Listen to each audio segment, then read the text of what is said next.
Yeah, welcome, comrades, to our Pan-African Reading Club. To all members of joiners from various parts of the continent, feel most welcome and most recognized. To those who join us via Zoom, also feel also most recognized. And also thank you for your continuous either getting in touch or watching our videos or contributing to these discussions. With that, permit me to share our study for today, and our comrade Galak from Sudan will be reading for us. So once again, feel most welcome, Brother Coco, Sawindox, Chisomo, Brother Garloak, and all those who have joined us so far. So, comrade, are you ready to start the reading for us, Garloak?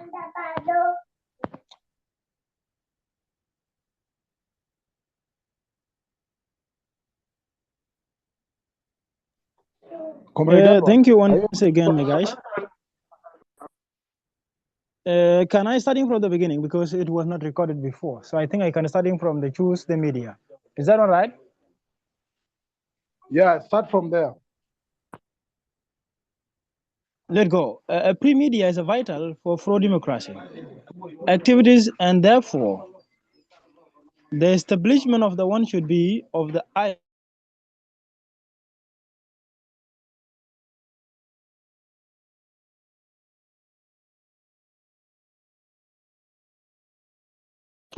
proverb, radios, newspaper, television, recording, audio cassette, and DVD, book tracks, and the internet, blogs, Facebook, Twitter. It is important to keep in mind that a despotic regime can always block or shut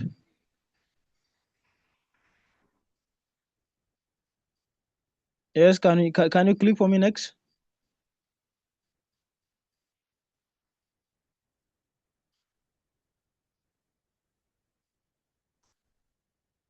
Or shut down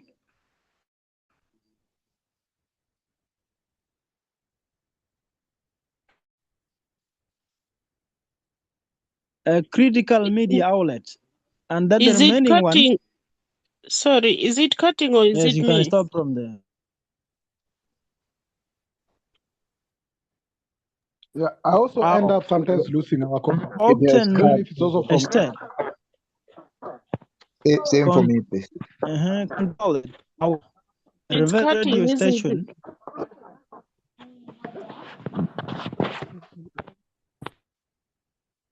I think we are struggling to get our comrade reading. Pardon? We are struggling to hear you. I don't know if it's network issue or what's wrong. We might end up to maybe get somebody with a Yeah, stable I think network issue, exactly. Okay, anybody with a stable network to read for us? Okay, let's look someone who may have a stable of network.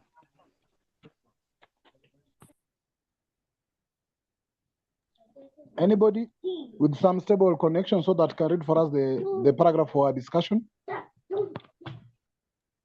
Where's the paragraph? Can you hear me clearly? Yes, we can hear you, Brother Coco. Yeah, we hear Allow you. me to help. Thanks, brother. Are you sharing the screen now?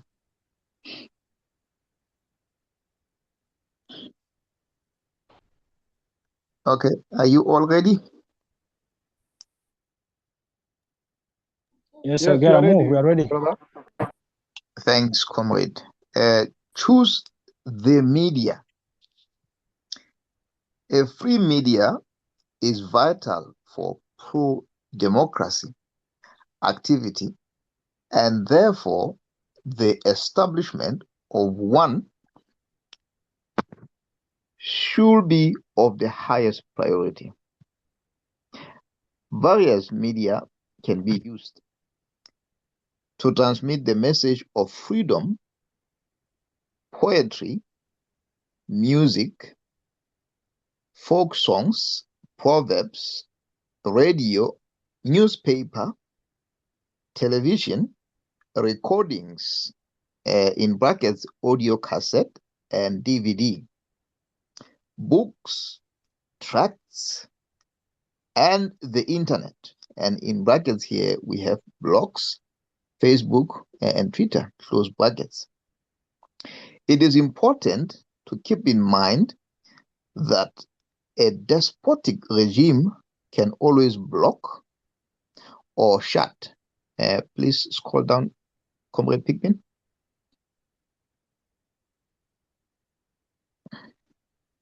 Slow down, yeah, right there.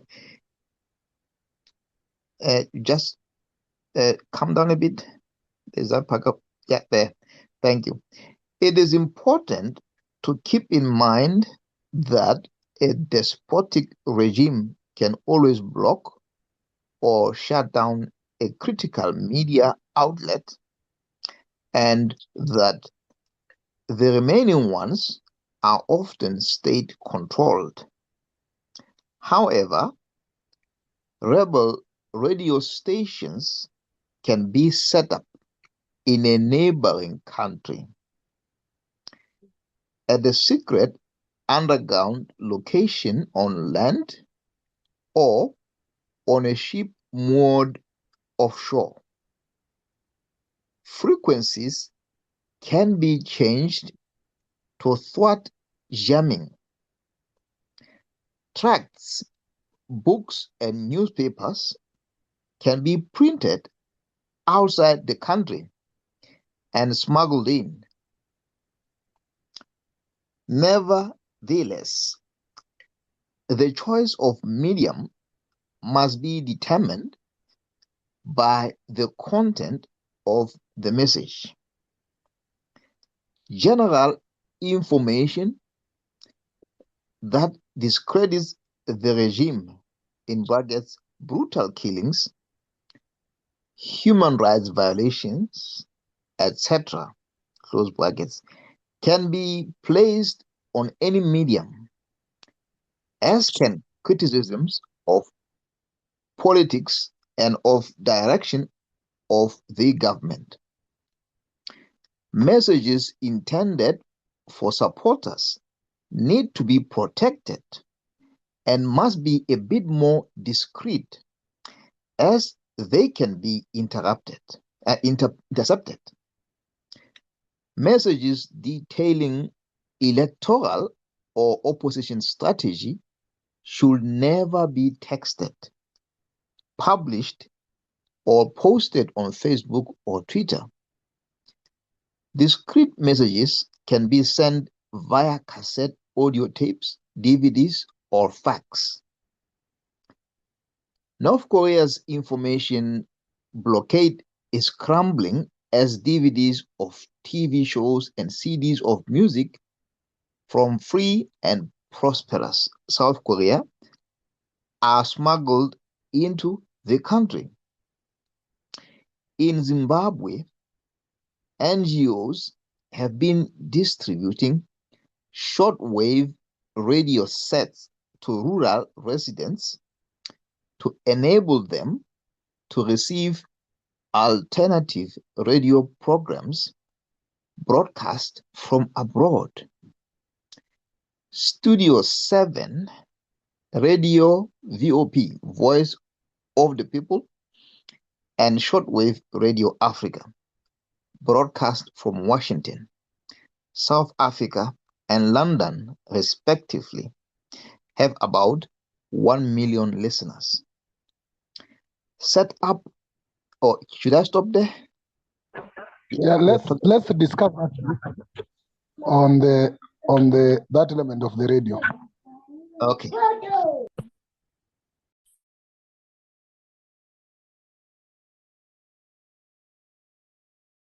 And it seems we've gone back on my reading. I've realized we've gone back far back.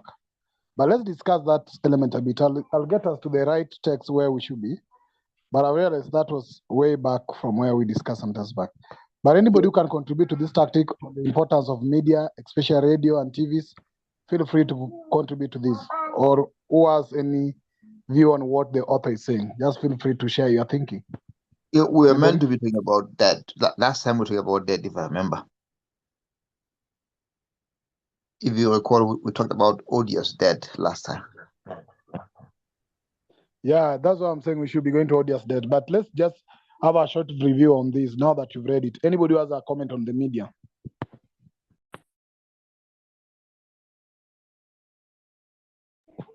I'll give a typical example of what happened during the Gen Z protest in Kenya. One is that we used a lot of Twitter, the X one, for mobilization of and coordination. So I remember people could tweet, you could have Twitter spaces, and that behavior never stopped. It's still going on up to date. So we had many Twitter spaces until even President Ruto decided now to hijack the Twitter spaces. In fact, it is believed some of the activists that were running Twitter accounts, one of them and a group of them were invited to State House because President Ruto wanted also to take advantage of the Twitter space. So invited one of them, and this group decided to agree to host the president because the president could not call for a Twitter space using his State House account or so-called so that people could attend. Nobody was willing to do that. So one of the comrades then posted a Twitter account, a Twitter space, and the president came with his entire executive. In fact, that Twitter space was serving over 130,000 Kenyans who are connected on that space. Of course, he talked briefly. I think he talked around for 30 minutes or so, trying to counter the revolution. But it shows you how he was even so so desperate to even come on Twitter and organize a Twitter space just to counter the narrative that was moving very strongly on Twitter. There were other flyers that were being given out in terms of the date of the event, like on Tuesday, turn out in this space at this time, put on this, and it was being circulated widely. We never knew where it was coming from. That's why some people, when they say that the protest was leaderless, sometimes you wonder, who was producing the message? Because that whoever was producing the message was the leader, and people are following that message. And then up to date, our newspaper has been very proactive, very proactive. The headlines of our newspaper in Kenya are very bold and fearless headlines. So they actually beat the government head on. So I can confirm the importance of media, but I also want to take the warning that is being said here, that messages detailing electoral or opposition strategy should never be texted, published, or posted. That's something also I thought is very important. So, Sister Grace?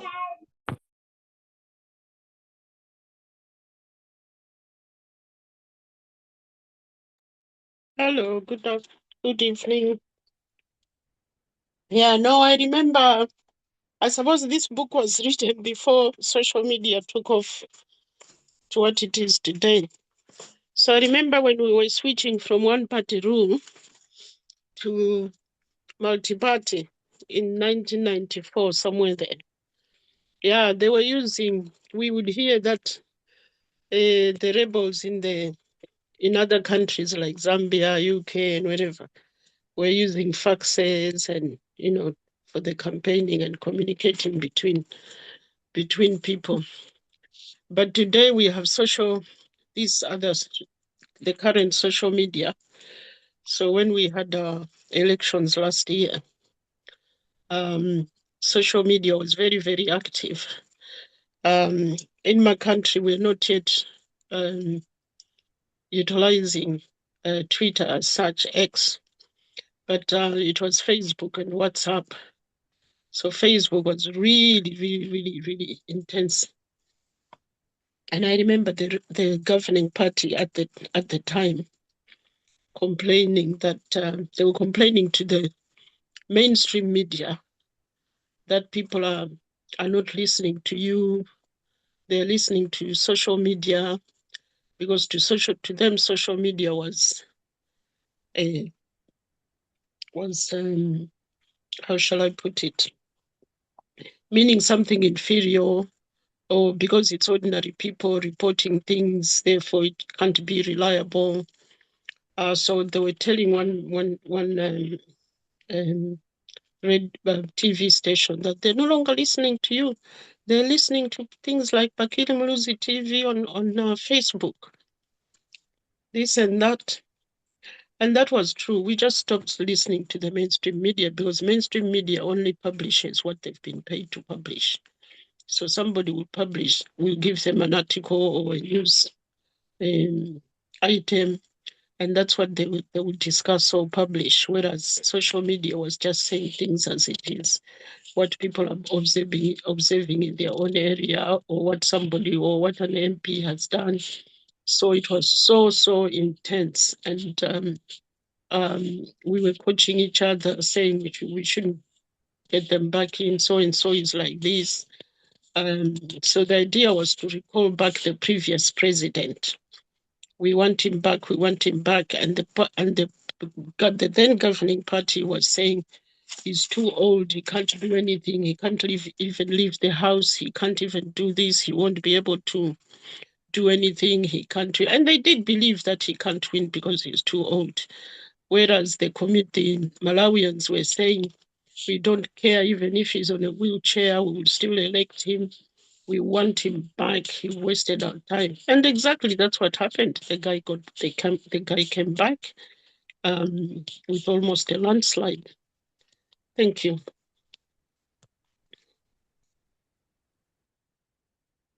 Thank you, Sister Grace. Anybody who want to comment on the page?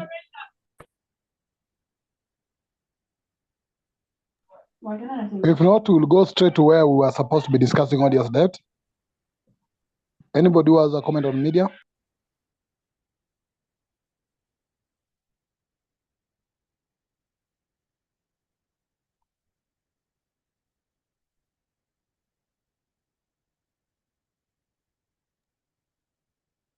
Comrade,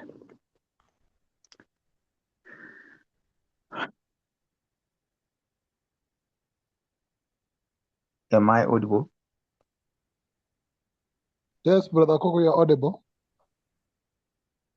Yes. What he is not telling us is that there are two sides to this coin called the media. So,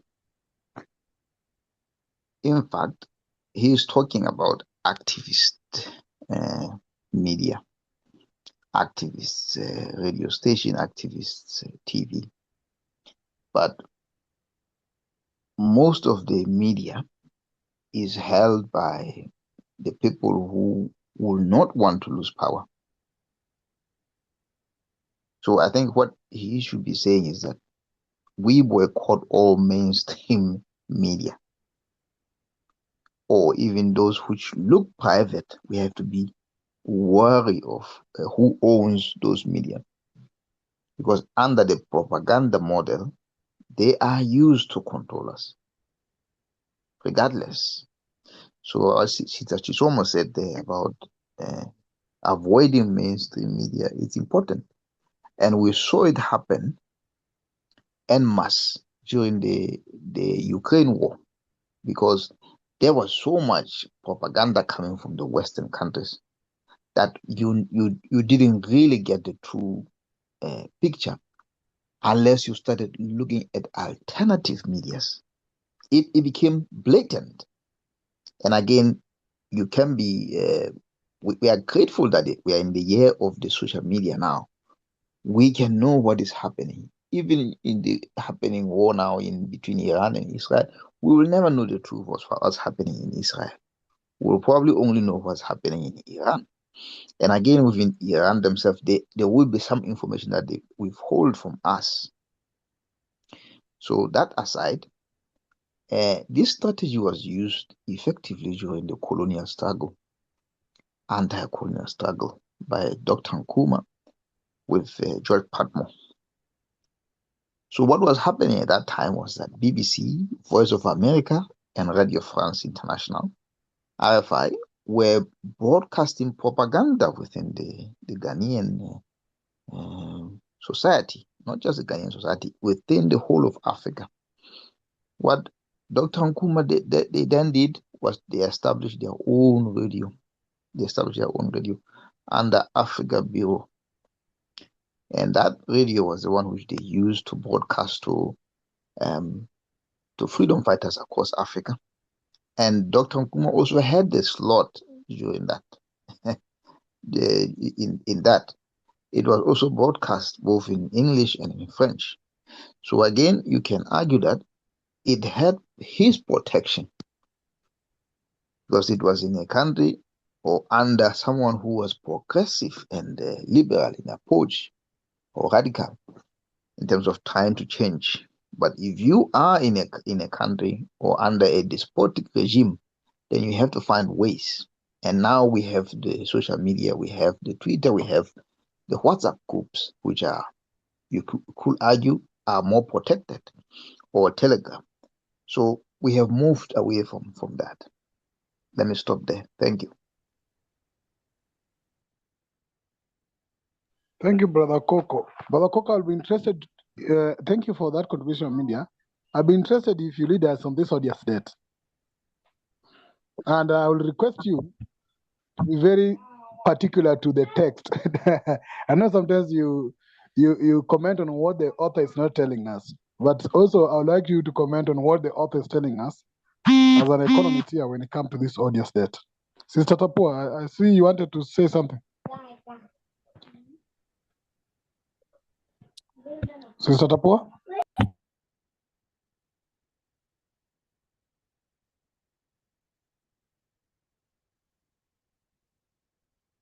Okay, Brother Coco. Hello, everyone. Sorry, I've Yes, just joined, and I think I've just joined, and I'm just trying to work out where we are. I'll pass for now. Thank you. Okay. Yeah, let's read this Odious debt. And I'd like us to start. This is our previous reading, but we did not extensively explore the element of Odious debt. And I want us to start from that citation.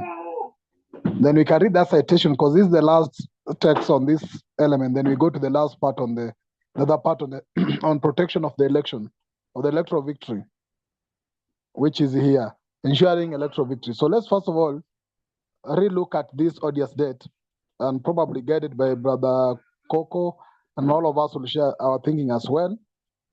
But we want to understand this element of Odious debt and how does that come to be. As I've said, I request Brother Coco to comment on the text as an expert on this area so that we can be able to understand all this element of Odious debt.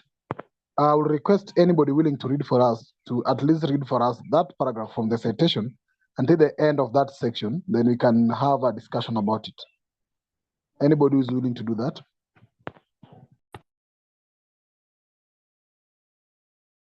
Starting the word in the field of international law.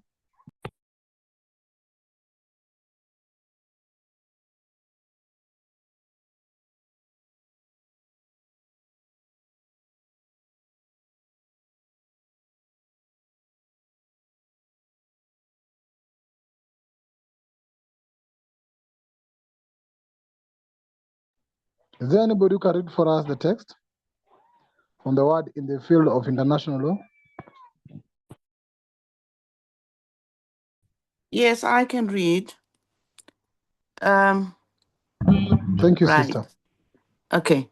In the field of international law, a loan to an illegitimate government constitutes illegitimate debt to its people. After 1992, any foreign loan or credit to a military dictatorship or a one-party state in Africa without authorization of their people will not be paid back. If foreign governments and agencies wish to throw away their money in Africa, they are at liberty to do so. But they should not expect Africans to pay for that indiscretion. Should I continue? Yes, please continue. But that will be our center of argument. Please continue.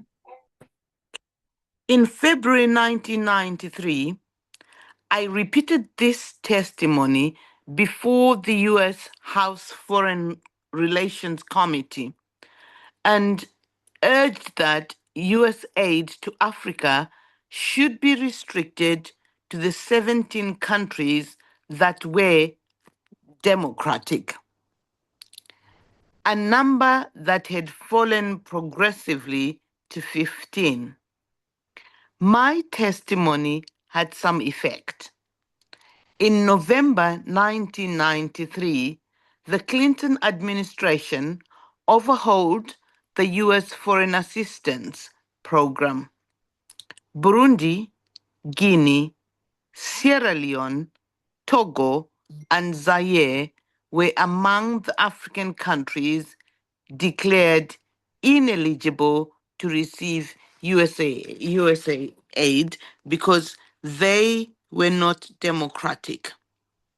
In addition, US aid would be cut off to any nation where an elected government was overthrown in a military coup. It may be considered a small victory, but one individual alone cannot do it. It takes a collective effort. The international law that both this author and Bangladeshi opposition parties tried to apply is called the Odious Debt Principle. It is an international legal instrument. Pat Adams argues in her book Odious Debt that the third world's debts were accumulated without public knowledge and consent, with little benefit to the people.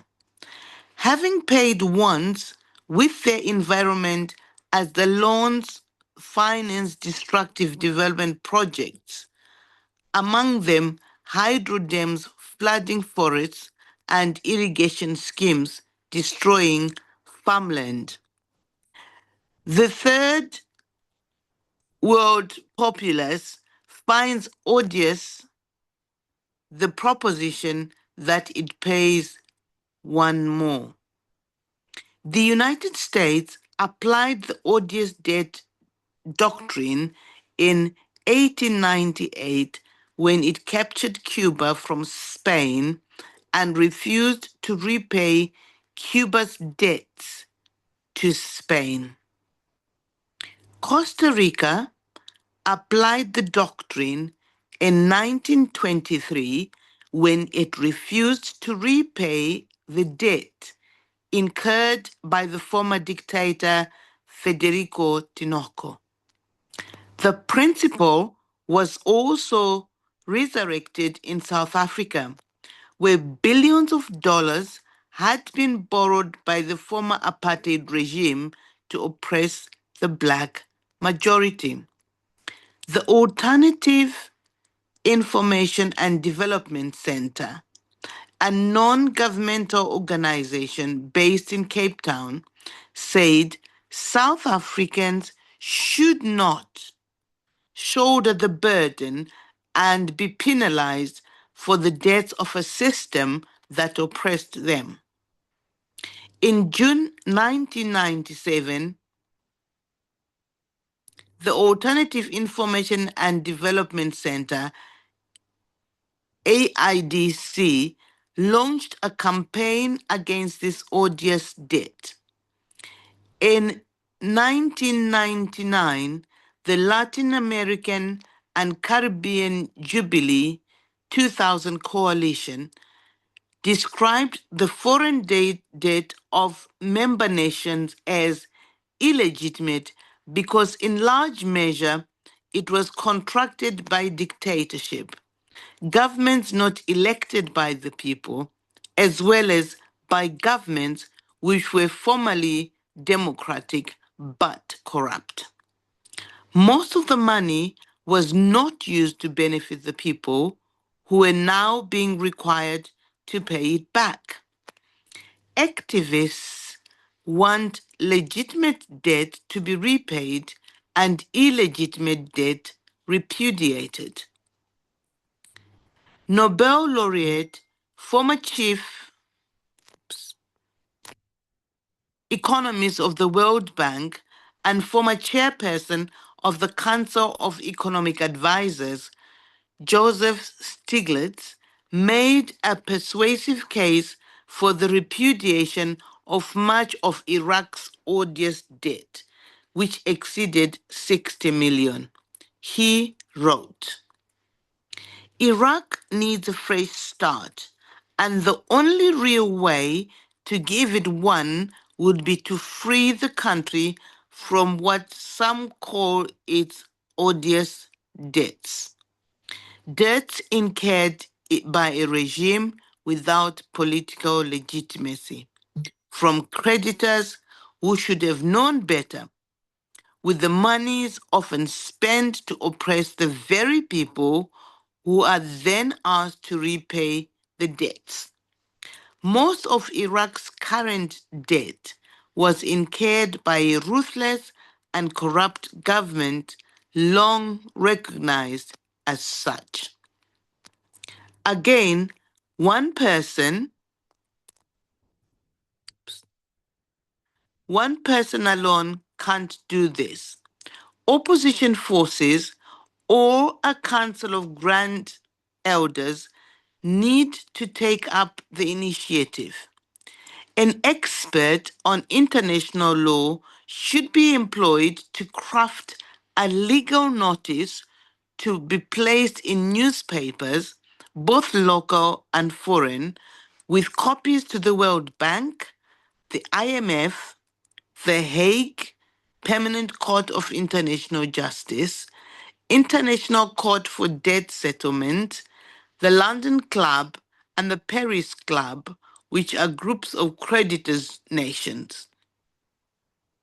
The regional organizations, such as the Africa Union, the Organization of American States, and the Association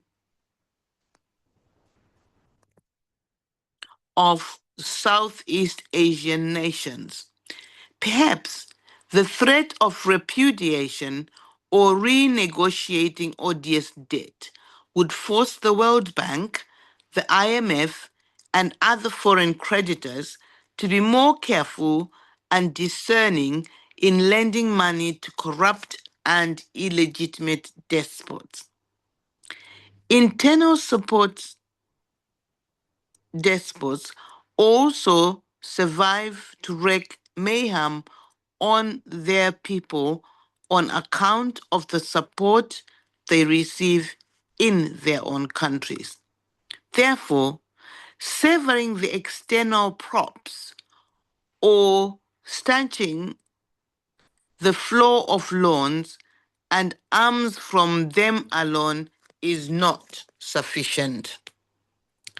The internal props also need to be identified and removed. Recall from chapter 4 that a despot's modus operandi is to seize control of key state institutions and subvert them to serve his own interests, not those of the nation or the people.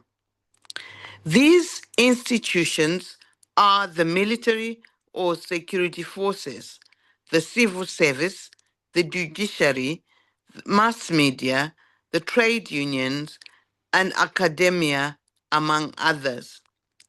Depoliticizing these institutions and instilling professionalism in them is one way of wresting control from a dictator's hands. In independent trade economy and a free press can also help to sever some of the internal supports that have nourished tyrannical regimes. Each of these institutions has a professional code of conduct. The military code, the civil service code, the bar code, the academic code, etc. For example, the military code bars soldiers from intervening in politics on pain of court-martial. Enforce it.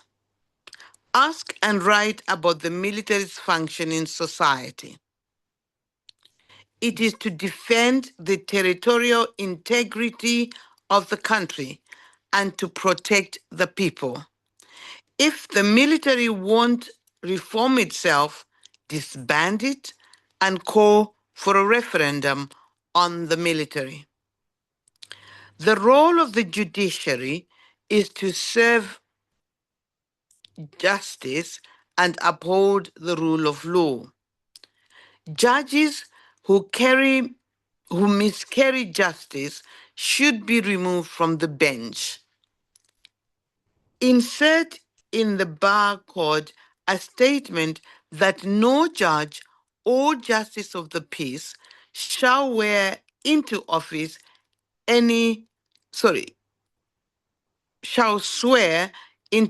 office any military coup leader. A judge who violates this injunction should be decertified. A similar injunction should be placed in the academic code. University professors who serve under military brutes in government should be disqualified from teaching at places of higher learning. Most important, all these institutions must practice professional solidarity. If one editor or judge is grabbed, all must go to his aid. When military dictator Pervez Musharraf sacked Chief Justice Iftikhar Mohamed Chaudhry and dissolved the Supreme Court in November 2007, the entire judiciary, bar association presidents across the country, and all leading lawyers and human rights activists rose to the defense of the embattled judges, resulting in a revolution that ousted Musharraf. But when Venezuelan military dictator Hugo Chavez tossed Judge Maria Lourdes Afuni into jail for issuing a ruling in December 2009, he did not like the judiciary, and the Bar Association did not go to her defense. Shame on Venezuela's judiciary. Shame on the Bar Association. Interprofessional solidarity needs to be practiced as well. If a monk or a student is grabbed, professors, editors, and judges must rise to his or her defense. Then there are the intellectual prostitutes and collaborators, many of whom are highly educated and hold PhDs.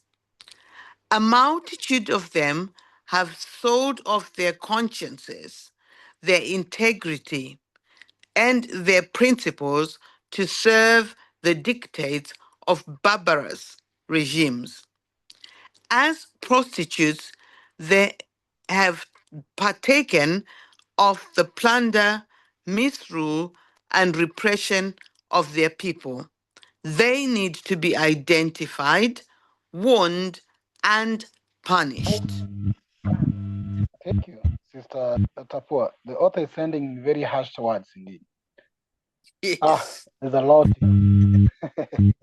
What you call the prostitute intellectuals. And there's element of the judiciary. There's a stand on military governments, which I think maybe most of us might not agree with. There's an element of odious debt, and that is the interest for us today. The odious debt. but we can comment on other things. But we are interested in Odious debt. And because of that, I will request that you allow me to share briefly what Thomas Sankara talked about the Odious debt on his speech in OAU 1983. It was not like Odious debt, but it was Sankara's talk on debt crisis.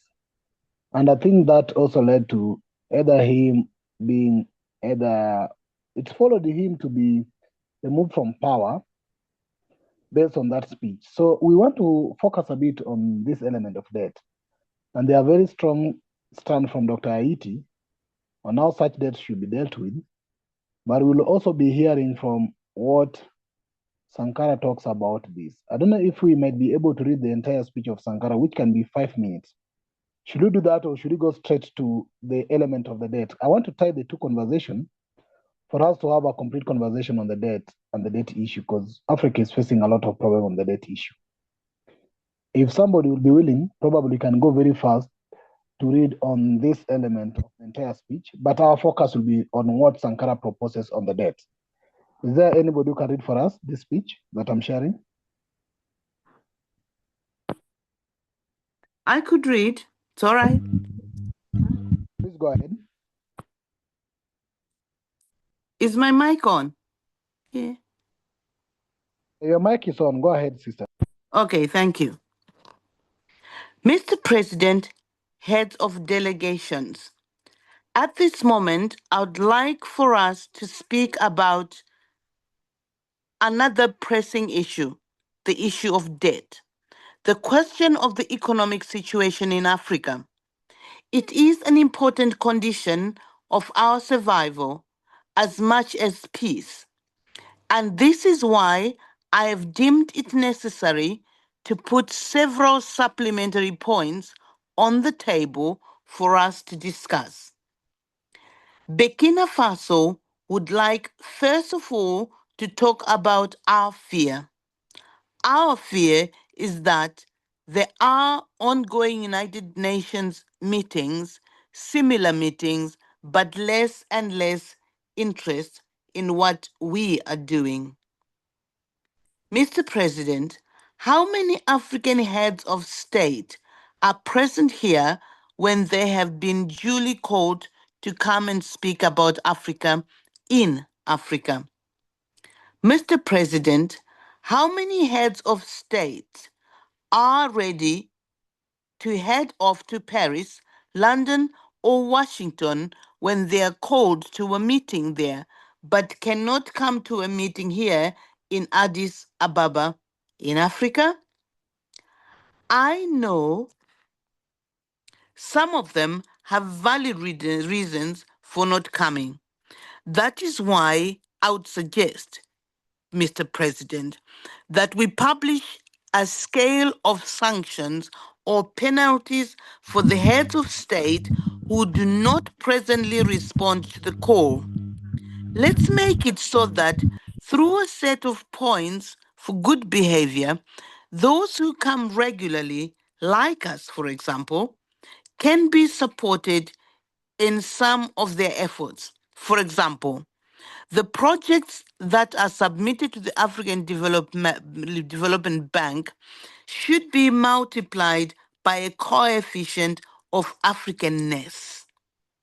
The least African should be penalized.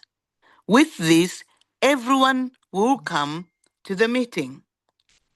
I would like to say to you, Mr. President, that the debt issue is a question we cannot hide. You yourself know about something in your country where you have to make courageous decisions, reckless even, decisions that do not seem to be related to your age or gray hair.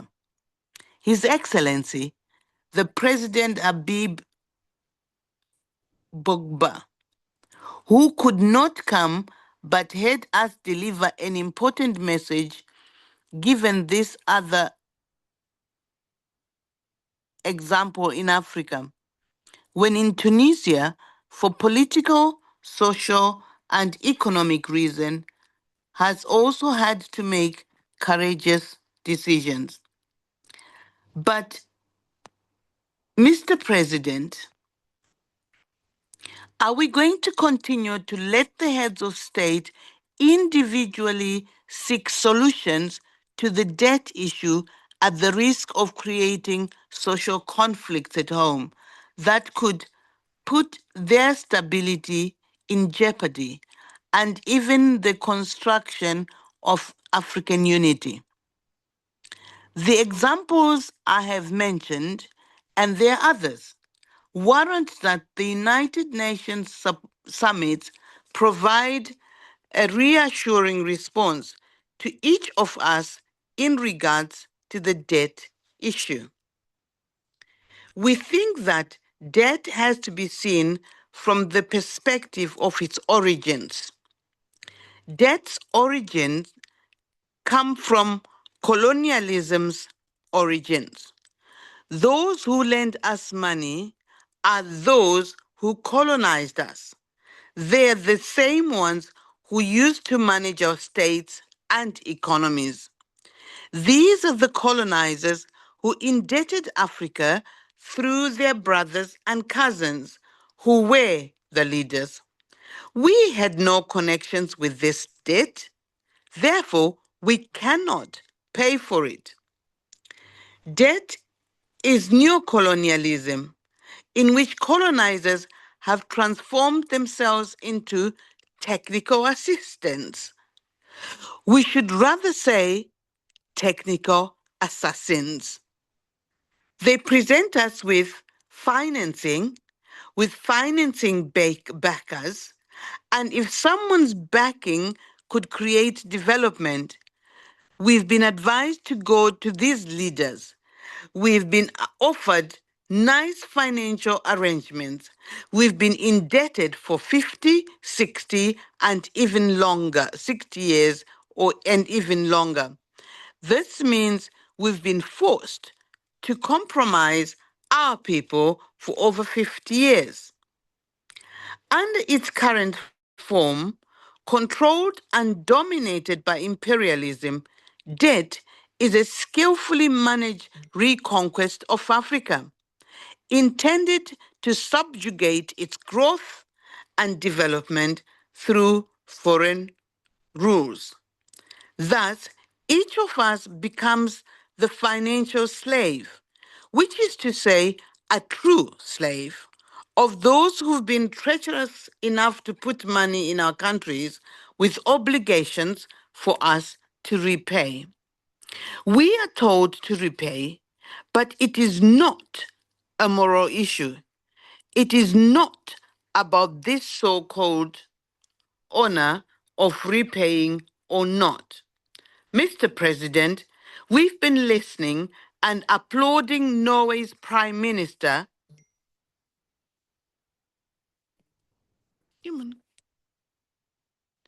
Gro Harlem Brundtland, when she spoke right here. She is European, but she said that the whole debt cannot be repaid. Debt cannot be repaid, first, because if we don't repay, leaders will not die. That is for sure. But if we repay, we are going to die. That is also for sure. Those who lead us to indebtedness gambled as if it was in a casino. As long as they had gains, there was no debate. But now that they suffer losses, they demand repayment. And we talk about crisis. No, Mr. President, they played, they lost. That's the rule of the game. And life goes on. We cannot repay because we don't have any means to do so. We cannot pay because we are not responsible for this debt. We cannot repay, but the others owe us what the greatest wealth could never repay. That is blood debt. Our blood had flowed. We hear about the Marshall Plan that rebuilt Europe's economy. But we never hear about Africa Plan, which allowed Europe to face Hitlerian hordes when their economies and their stability were at stake. Who saved Europe? Africa. It is rarely mentioned, to such a point that we cannot be the accomplices of that thankless silence. If others cannot sing our praises, at least we must say that our fathers had been courageous and that our troops had saved Europe, set the world free from Nazism. Debt is also the result of confrontation. When we are told about economic crisis, nobody says that this crisis has come about suddenly. The crisis had always been there, but it got worse each time the popular masses became more and more conscious of their right against exploiters. We are in a crisis today because the masses refuse that wealth be concentrated in the hands of a few individuals. We are in crisis because some people are saving enormous sums of money in foreign bank accounts that would be enough to develop Africa. We are in a crisis because we are facing this private wealth that cannot lost. That we cannot name. The popular masses don't want to live in ghettos and slums. We are in a crisis because everywhere people are refusing to repeat the problems of Soweto and Johannesburg. There is a struggle, and its intensification is worrying to those with financial power. Now we are asked to be accomplices in a balancing favoring those with the financial power, a balancing favoring the popular masses. No, we cannot be accomplices. No, we cannot go with those who suck our people's blood and live on our people's sweat. We cannot follow them in their murderous ways. Mr. President, we hear about clubs, the Rome Club, the Paris Club, club whatever. We hear about the group of 5, the group of 7, the group of 10, and maybe the group of 100. And what else? It is normal that we too have our own club and our own group. Let's have Addis Ababa become the center from which a new beginning will emerge. Sorry about that. An Addis Ababa club. It is our duty to create an Addis Ababa united front against debt. This is the only way to assert that the refusal to repay is not an aggressive move on our part, but a fraternal move to speak the truth.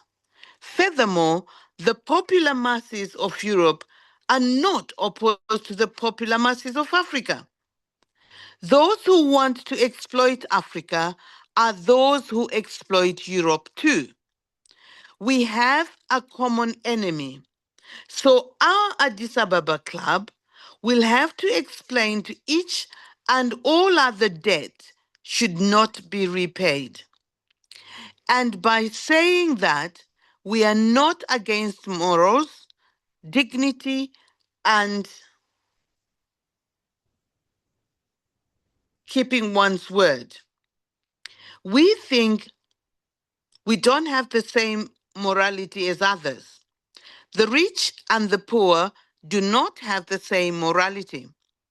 The Bible, the Quran, cannot serve those who exploit the people and those who are exploited in the same way. It could be used in favor of both sides. There should be two different editions of the Bible and two different editions of the Quran. We cannot accept to be told about dignity. We cannot accept to be told about the merit of those who repay and the mistrust towards those who do not. On the contrary, we must recognize today that it is normal for the wealthiest to be the greatest thieves. When a poor man steals, it is merely a theft, a petty crime. It is solely about survival and necessity. The rich are the ones who steal from the treasury, customs duties, and who exploit the people. Mr. President, my proposal does not aim to simply provoke, to create a spectacle. I would just like to say that each of us thinks, I would just like to say what each of us thinks and wishes. Who here doesn't wish for the debt to be cancelled outright? Whoever doesn't can leave, get into his plane, and go straight to the World Bank to pay. All of us wish for this. My proposal is nothing more. I would not want people to think that Burkina Faso's proposal is coming on behalf of the youth without maturity or experience. I would not want people to think either that only revolutionaries speak in this way. I would want to admit it is merely objectivity and obligation. And I can give examples of those who have advised not to repay the debt. Revolutionaries and non-revolutionaries, old and young. I would mention Fidel Castro, for example, who said not to repay. He is not my age, even though he's a revolutionary. I would also mention Mitterrand, who said that African countries, poor countries, could not repay. I would mention Madam Prime Minister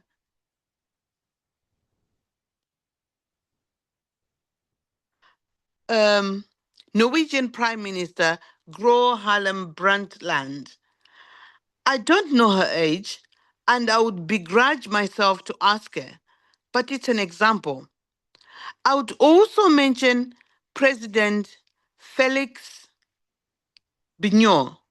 He is not my age, but he's officially, publicly declared that, at least as far as his own country is concerned, Ivory Coast cannot repay. Now, Ivory Coast is amongst the wealthiest countries in Africa, at least Francophone Africa. That is also why it naturally has to pay a larger share. Mr. President, this is definitely not a provocation. I would like you to offer us some very intelligent solutions. I would want our conference to take part on the urgent need to plainly say that we cannot repay the debt. Not in a warlike or bellicose spirit, but to prevent us from being individually assassinated. If Burkina Faso stands alone in refusing to pay, I will not be here for the next conference. But with everyone's support, which I need, with the support of everyone, we would not have to pay. In doing so, we would devote our meager resources to our own development. And I would like to conclude by saying that each time, yes, Thank you, Sister Tapo. okay, Thank you, Sister Tapo. You don't have even to go to the conclusion. all right, it's okay. But as Sankara said, he was never supported and he never attended the next. He was killed before the next conference. That's what happened. Now, Sad. we have talked a lot on the debt. Back to our question on Odious debt. Brother Coco said that he doesn't need to say anything after we've read what Thomas Sankara said. Now, linking Sankara's thinking with the Odious debt argument here, what can you say? The floor is open.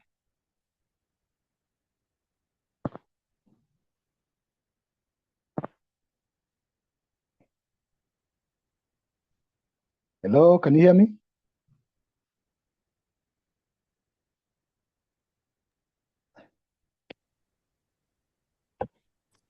Yes, we can hear you, Yes, my brother. Sister Grace, go ahead. I want you to link Sankara's reaction to what you are reading here on Odious debt. What can you say? Sister Grace? Yeah, it's very, very sad. Very, very sad situation because that's what the reality is about. And I remember when Gordon Brown was the Prime Minister in the UK, and then he had to cancel most of the debts. I suppose it was the same situation, people not paying back. And I do agree about debts that had nothing to do with you and you're being made to repay. We often hear new governments, for example, in my country, new governments always. In fact, it was today when I said I was discussing with someone and saying, every time a new government comes, oh, we found a huge debt. They borrowed this and they borrowed that and they borrowed this, obviously giving indications that now we have to pay that debt back. But what are you going to do about those people who borrowed the money and what did they do with the money? You're not telling us that bit. You're just telling us you've inherited a debt, meaning we might not be able to deliver because we've got to pay back this debt. And we've seen so many countries saying they've cancelled contracts, especially recently. They've cancelled mining contracts. They've cancelled that contract. And you're thinking, how come these days it's possible to just cancel something that existed and nothing happens when you've cancelled it? I often also questioned why the West is so keen on pouring money on governments that always spends this money without outcomes or investigating where the money went, what they used it for. Usually when you fund somebody, you expect a report back to say what they've done. Maybe they do submit fake ones. I don't know what goes on, but we're never told what the money did. We just hear of it, especially now with social media. All we hear is the money has gone missing, that money has gone missing, but nothing happens. And also when he says, how many people will go to the West if invited and they don't turn up when it's in Africa, which is true, and that we need our own groups, which is what we're doing these days at our level in WhatsApp groups, in Facebook groups, discussing these things and plotting against them as well, our politicians. Yeah, they do need their own. If Africa is going to unite, they do need their own groups. Recently, there have been so many summits. I don't know what they're discussing, but in small, little groups of 2 or 3 are beginning to form, but only for certain items, not the whole unification as in countries, going back to the federation that we were when the white man left us. So sometimes I feel our own leaders are the ones who are separating us further, whilst the the Berlin Conference did what it did, we are reinforcing it. Our governments are reinforcing it. They're putting more and more barriers for us not to so yeah, this debt thing is a very strange one, that money is poured in, and the following year they'll pour in again. And as Tapua was reading, I was thinking, does the money actually get into Africa, or is it diverted before it even gets into the country? Does it go to account number one, or does it stop at another account and it never even gets there? It's diverted elsewhere, and it's divided amongst the people. My last government, we lost a lot of money. We hear about trillions and trillions and trillions. Some money was recovered in a butchery in Peckham, another one in a pharmacy somewhere in London, which was meant to go and buy fertilizer in Ukraine. So they're just players, just literally playing games and manipulating and abusing us, and then wanting us to pay back that money. This week they were talking about people not getting their pension, that they don't quite know where the money has gone. But then again, reports are saying they've used money to buy hotels and buy all sorts of things. There was a hotel that they were about to buy.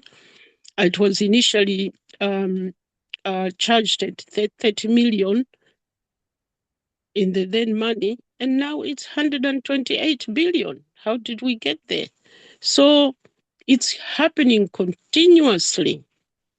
I don't know where we're going to get with all this. Thank you. Okay, Miss, can I?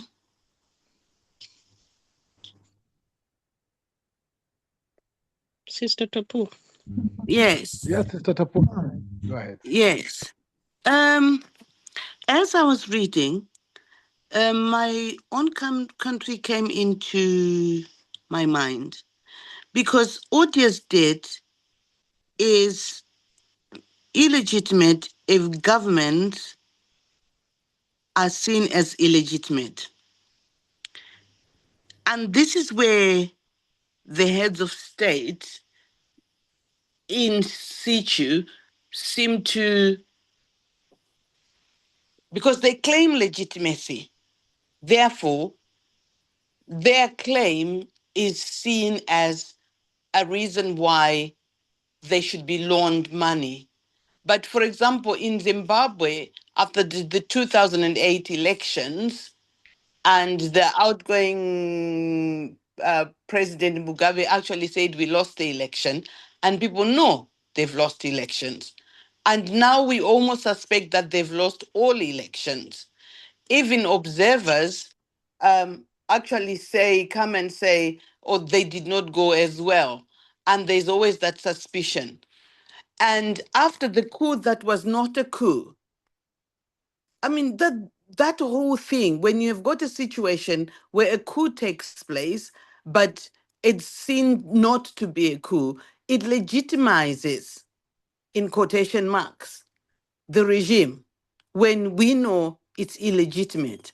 Just the level of corruption, that a whole country can lose so many billions of dollars from the discovery of diamonds in a short space of time, and the president comes out in front of people and say, we lost the money, we don't know what happened to it. That should make us not be indebted, because we are being forced to pay for debts that we did not incur. And it's been going on for years now. And this is why I understand why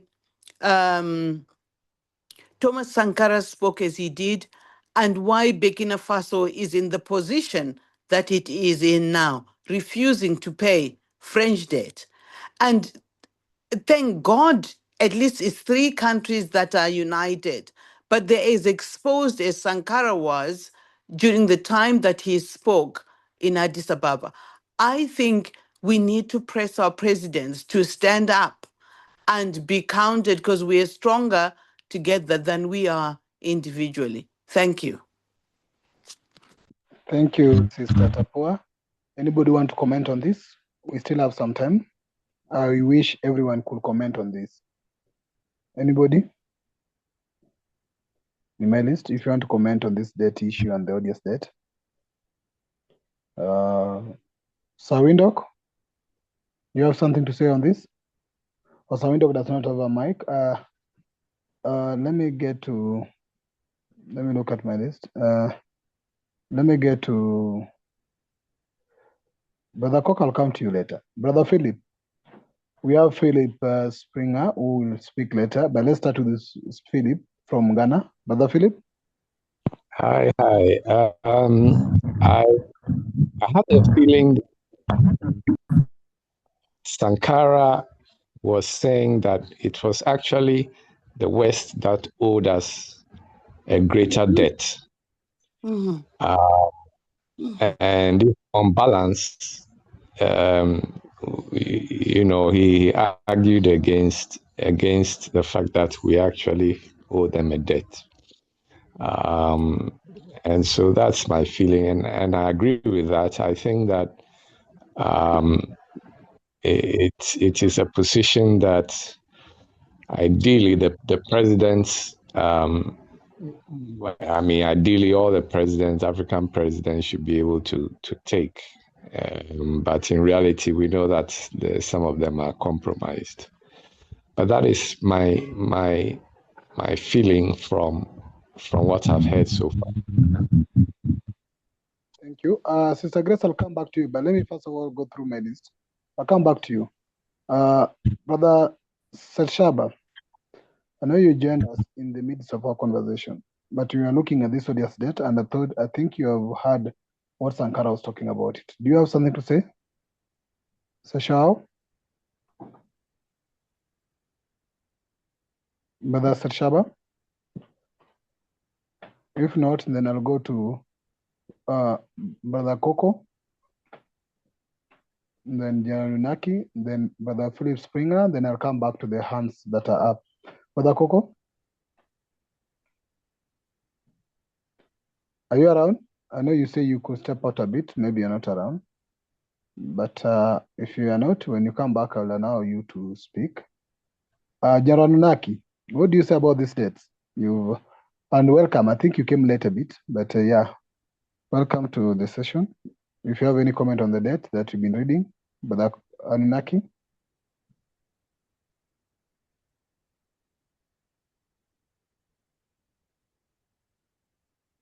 Yes, my brother. Give thanks, man. Yeah. Okay. Yeah, I did come an hour late, but I did at least manage to try to catch up from the reading from Mama Africa there. So okay. So I think the issue of Thomas Sankara is a continuation, as you all know. Burkina Faso is basically the current president of Burkina Faso is basically the embodiment of Thomas Sankara because of the things he's already done. He's implemented the things that the Honorable Thomas Sankara would have so much wanted to achieve. For instance, he managed at least to get over 60% ownership of the gold mines. He's managed to open a tomato processing plant independently. He's opened farms independently for blacks. He's training the boys to defend their country. He's giving free medication to the elderly and the pregnant and the vulnerable children. Also providing free education for the people of Burkina Faso. So it's basically a continuation because of Thomas Sankara was truly dedicated and loyal to the black people, and that is why the gods have allowed his mission to continue because it's a divine mission, you see. So I can just comment on that if we're talking about the great Thomas Sankara, we're talking about actual African revolutionaries, not the ones we got from mainstream media, like Mabuto and Nyerere. No, thank you. Thank you. Thank you very much. Brother Philip, it's an honor for you to join us. I think it's your first time joining our Monday. Our Monday is actually Pan-African Reading Club. We have a Pan-African library on Telegram where we have over 7,000 soft copy books written by either Africans or about Africa. So this is a reading club that then try to review some of these books. And we've been reading this Dr. J.J.T.'s book on the defeating dictators. Now we're in chapter 7, and we're looking at Odious debt. I think you have benefited a bit at your first time maybe to listen to what It is saying about Odious debt and what Sankara is saying. So maybe if you have something you can say today or for now, we'll allow you to do that. Brother Philip Springer. Thank you, Brother Pickton. I'm here listening. Yes, it is my first time. It's an honor to be here. Greetings, Queen Grace. I see you there. Also, I recognize you. I just want to say it's a very good experience. I really enjoyed the reading of the speech of that was read earlier, and I really am looking forward to joining you more often. Unfortunately, I was a little late, but I am ecstatic to be here and learning all this wonderful information. It helps me to grow as a person, and I thank you, Chair, for inviting me. Thank you. Shalom. Thank you, Brother Philip. And as I've said, it's an honor to have you with us. I hope to see you. I will add you to our list because we have a Thursday's Consciousness Study Group dedicated purely for the study of consciousness and the work of Kwame Nkrumah. And we've been meeting for the last 4 years every Thursday without a fail. Then we have a Saturday Africa Unification that we've been doing for the last also 2 years now without a fail every Saturday. And then we started this Pan-Africa Reading Club. Actually, I think we are almost 1 year old, even though we've been having challenges up and down, but I think we are 1 year old. So we are trying our best also to catch up. So those are the main 3 classes you are having, apart from other classes of Swahili that I conduct somewhere else. So thank you very much. Now let me get to Brother Coco. One last comment, if you don't mind. I would be honored to be a part of your club, but I would also like the opportunity to invite some of my other members who I think would be interested, like Dr. Wade Savarol, my chief of staff, and others who might want to join you here as well, if that is okay. Yeah, thank you very much for that. We are open to any of our Black people who want to study with us or live with us together. So it's an open space for all of us. Okay, thank you. You're welcome. Now, thank you very much. You're welcome. Brother Coco, are you back? Because I want to go to Sister Grace and Seth Shaba. If you can hear me, let me know so that you can unmute yourself and speak. And Brother Windhoek, your mic is not on. So as we wait for Brother Coco to speak, Sister Grace, please put in your comment. Sister Grace? Mine was just a comment on what the first brother Philip said about that he thinks the data are engineered by the West itself, and I think that's true. Of late, we've seen a lot of that. Trump offering this money and that money and this money and that money. Some people rejecting it, Zimbabwe, Zambia, and yeah, they do. Now that people, I don't know whether it's because the presidents are no longer asking for money. I don't know what's going on. But they are now going around saying, oh, we can give you this much, we can give you that much, we can give you, and then Trump will top it up with saying, if you give us access to your mines.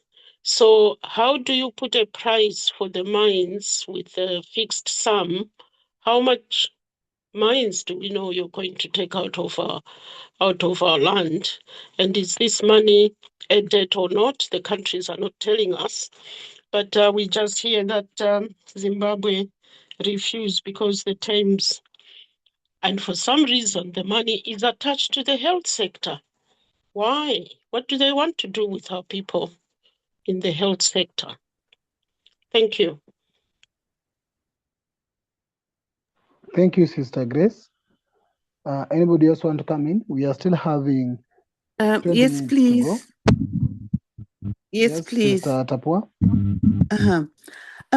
I think I'd like to expand on what Sankara referred to as blood debt.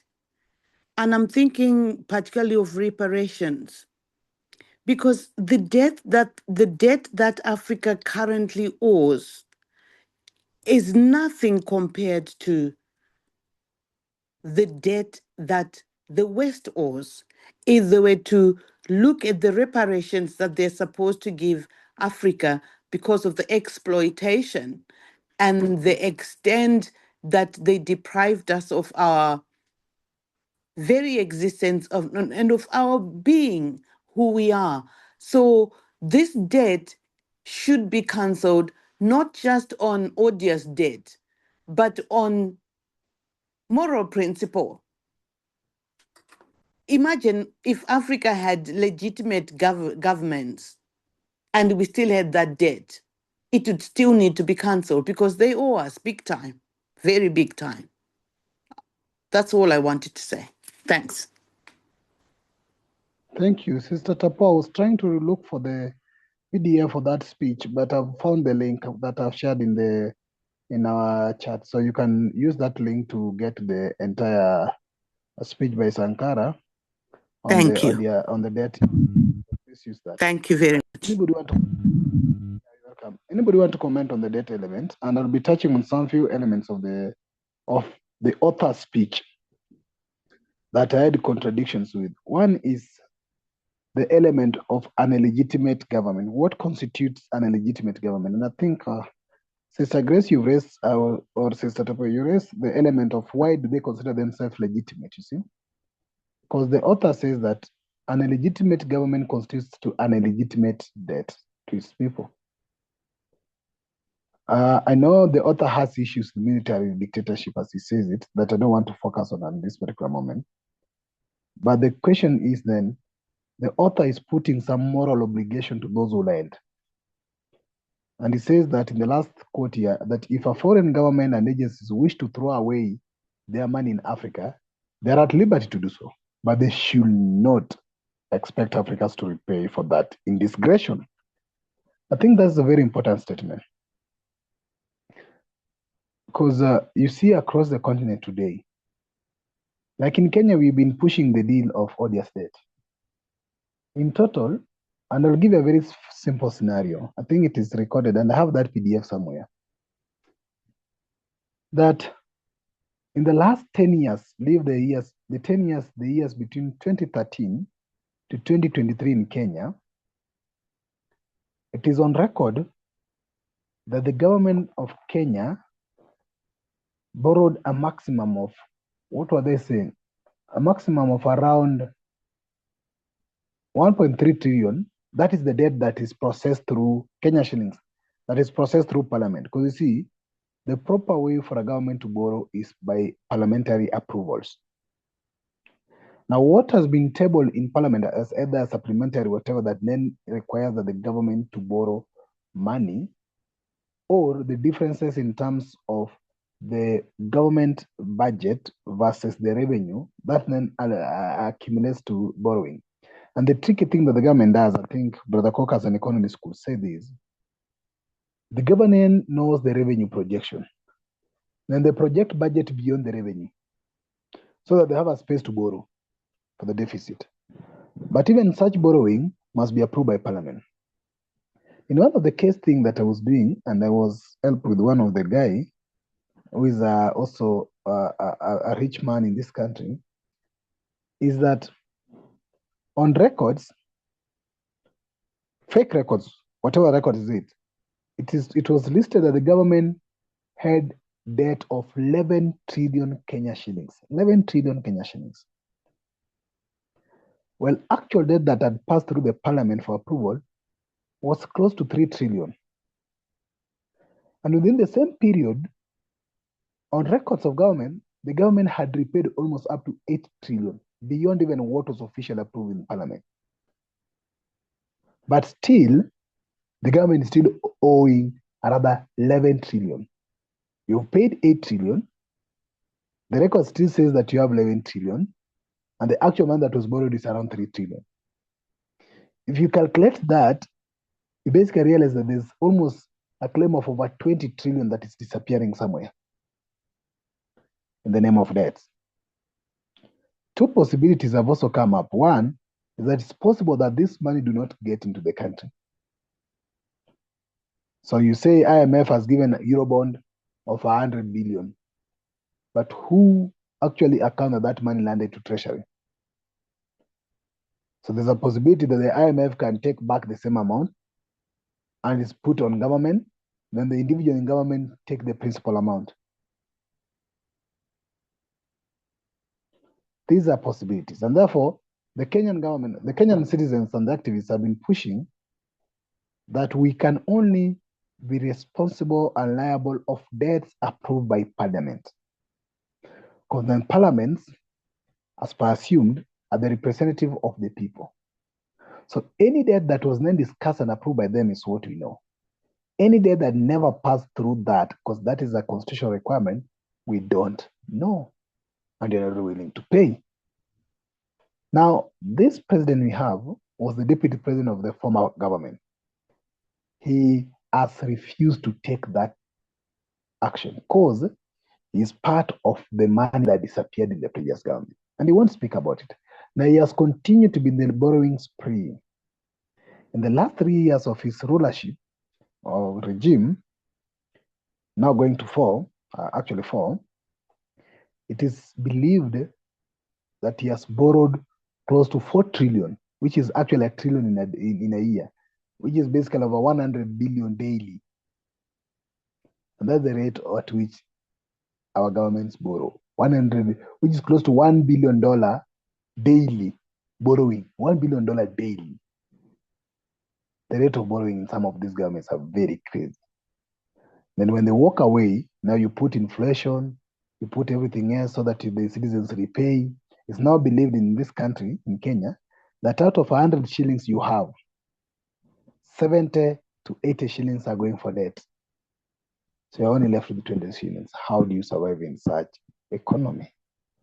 Let me get to the hands that are up. You are free to put in, come in the input. Is it Sister Tapua's hand who was up first or Sister Grace?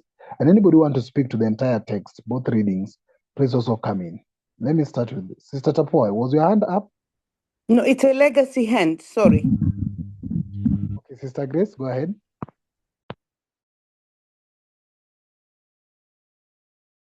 Yes, I don't know about your country, Brother Pigeon.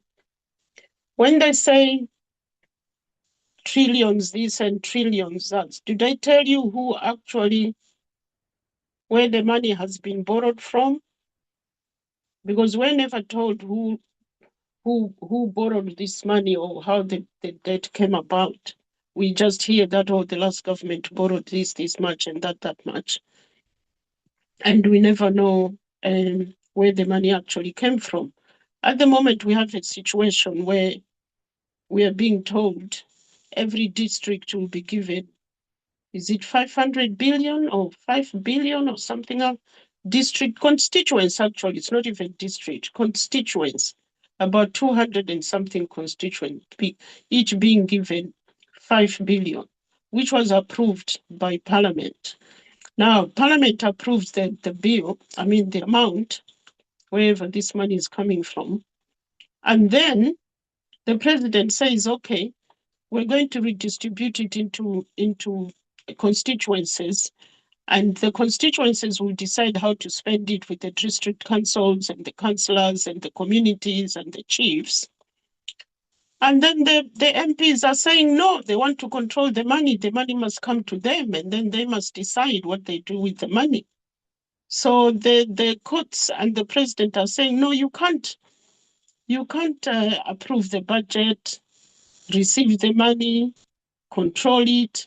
So it goes back again to, they won't have a chance to divert it because it's never going to come into their hands. It's going straight into different accounts. So it's now that we know that, okay, so they want the money, them to control, and then the next thing we know, it's disappeared. And that's how they often do it. But they never tell us where the money is coming from And then there was also something that says, oh, we won't receive all of it. This year we'll only receive so much. And like we're saying, do we actually get all the money that's been promised, or does it go back direct to where it came from? And I've heard some ministers say the same thing, that, oh, don't worry, the money never comes here, it goes back. But they never explained what he means by the money always goes back. Thank you. Brother Coco. Thank you, Sister Chisom. Brother Coco, you have your time. All time you need. I feel flattered, but I'm humbled. I don't know where to start because the topic is broad. However, let me try to align myself with Captain Thomas Sankara. The problems are many here, but one of them is that debt, which we as the African people have, is what they bequeathed on us. So we inherited that debt from colonization. Why do I say that? It's because they came to our country and all they did was just to extract our wealth. And all the infrastructure they left was from the source of extraction and just to the port, nothing else. So when we got independence, that was one of the most pressing need, to industrialize. And therefore, to industrialize, we needed to get money somewhere.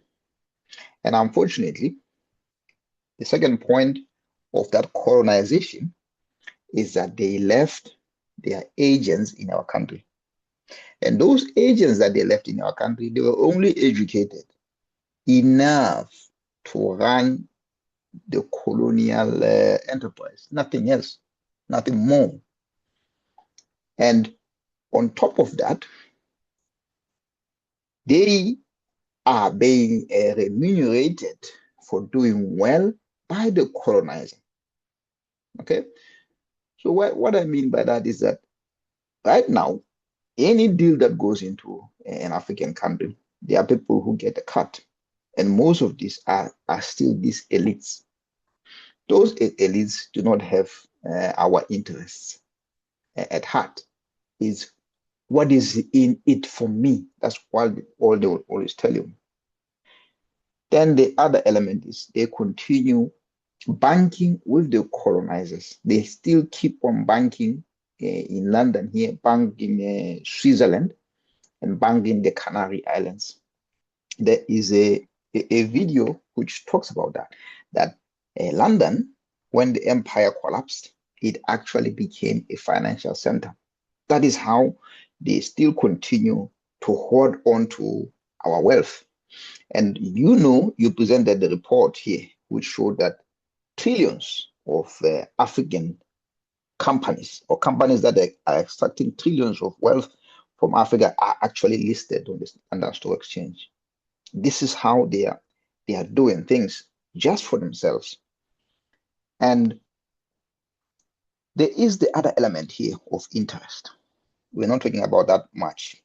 So we have debt, but we have to pay that debt with interest. And you just said that. You said there are trillions of Kenyan shillings, not what the Kenyan government borrowed. They have to pay that back with interest. And unfortunately, if whatever investments they made in the country are not paying off that interest, you continue to pay that interest perpetually. That's unfortunate, a situation that we find ourselves faced with. Then the other element are the financial institutions, the international financial institutions that were set up after the Second World War. Those were during colonization. None of those countries which were colonized were at the Bretton Woods institutions of the IMF and World Bank when they were formed. They were formed to continue the legacy of capitalism. They fight for capitalism. That's why they come to your country, they tell you privatize. They come into your country, they say sell off these state assets. liberalize, do this, do that. And all of those things, they weaken you as a nation. And in the end, all you have are this, they call it hot money. It comes in looking for profit.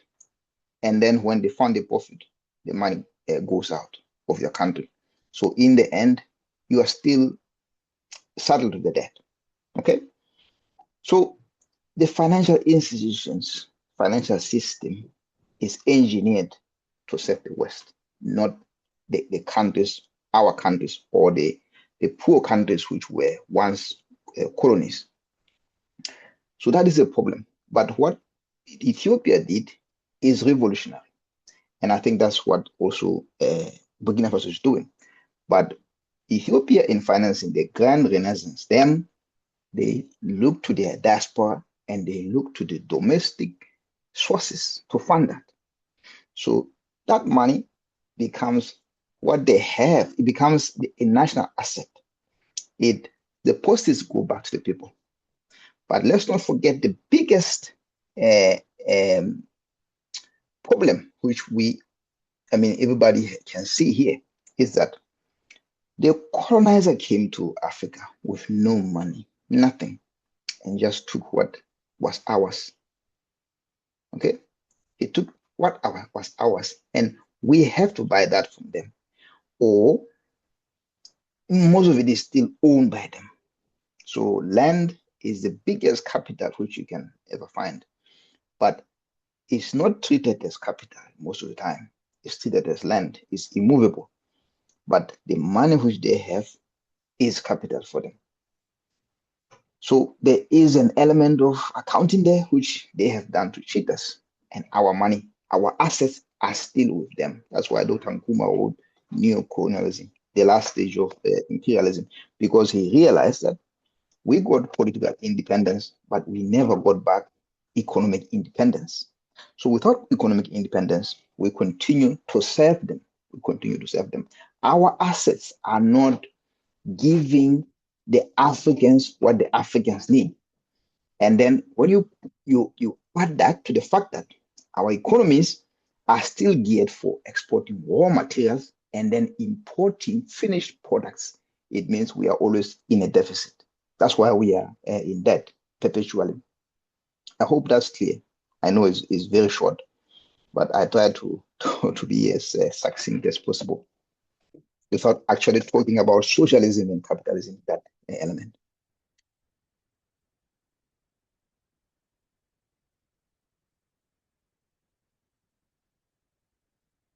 Is that okay?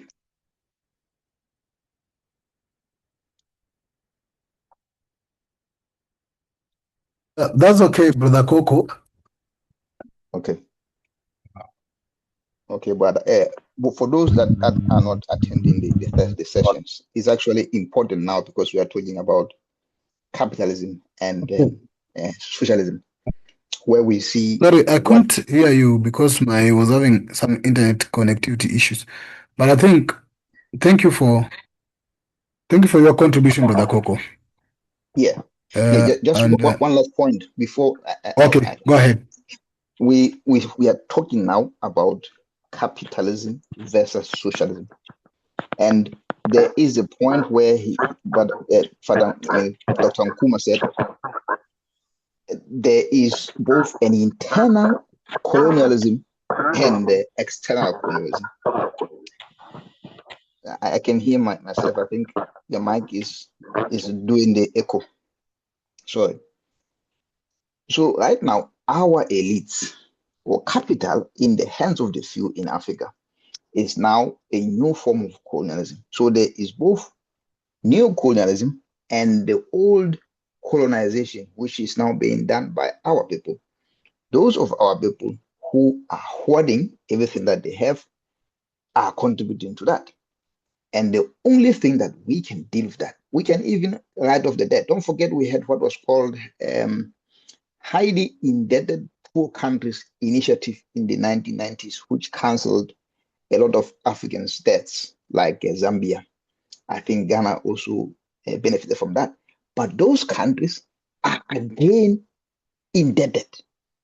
Zambia had a debt crisis as part of due to the COVID pandemic, and Ghana also had issues from the previous government. They are struggling with that again. It will happen if the people don't own the productive factors. The factors of production are not owned by the Ghanaians. No, the factors of production are owned by the Zambians in Zambia. We continue to just produce for export. And some of those is accounting. For instance, the Swiss company will buy the copper, or it will say, I'm buying the copper from the Zambian mine, I'm going to sell it abroad, and then declare it, it is sold it at a loss, so that there are no profits that are declared to the Zambian government. But on the other hand, it creates another vehicle, and that vehicle, they sell it in the markets, in the financial capital markets, at the higher price, and whatever proceeds that they get from there, they distribute to their shareholders in Switzerland. So we, as long as our assets are not with us, there's nothing we can do about it. So whatever we do, it has to be in tandem with taking back control of our economic resources. Thank you. Thank you very much, Brother Coco. And that brings us to our end of our reading for today. Our next coming Monday, we'll be going straight to the tactics of winning at the ballot, or electoral winning, because we will be looking at the strategies of defeating a dictator and learning from their application. So we are going into ensuring electoral victory. But it's been a very interesting session. The reading from Sankara was also very helpful, and the contributions with Wadi are also very helpful. And I'm looking forward if we could all join next Monday's session, where we proceed with this part of ensuring electoral victory. But we also take this opportunity to invite all of you to our usual Thursdays session, which is our main class on consensusism, which is the name of our study group. And we are almost finishing chapter 3. We are going to chapter 4 in society and ideology. We've been discussing a lot of these capitalism issues here, capitalism, socialism, communism, and now I think we are in the materialism versus idealism. So feel most welcome to that Thursday session. And on Saturday, we continue. I think next Saturday it will be ISO Speed Part 2. I think that's what was agreed based on the popular discussion. But yes, thank you very much for your time. And as usual, let me wish you all a blessed evening, and thank you for spending your data and your resources. Bye-bye for now, and let's meet next Monday.